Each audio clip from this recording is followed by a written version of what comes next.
In this video, we are given the graph of a polynomial function. Let's call it f at x, and we're asked to find or solve the following inequalities.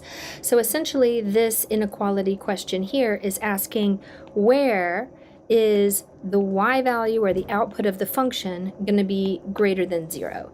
And so over here on our graph, we can see that the y values are greater than 0 in this region, and the y values of the ordered pairs are greater than 0 in this region.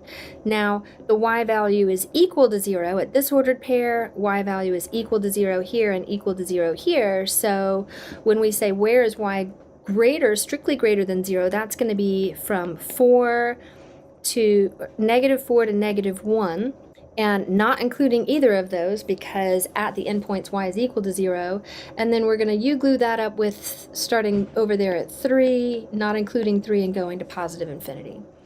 If we are allowed to have y values that are equal to 0 in this case, on the next example, then we would be including these endpoints. So at -4, the y is equal to 0, so -4 is going to be part of the solution set. At -1, y is equal to 0, so -1 is going to be included. And at 3, the y value is 0, so that's included. So for part C, we're looking now for where the y values are negative, and the y values are strictly less than 0 here and in this region.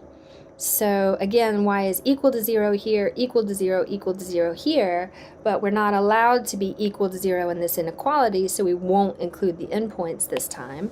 We're going to be from negative infinity, from x is equal to negative infinity to x is equal to -4, not including, and then from -1 to 3, not including either one of those.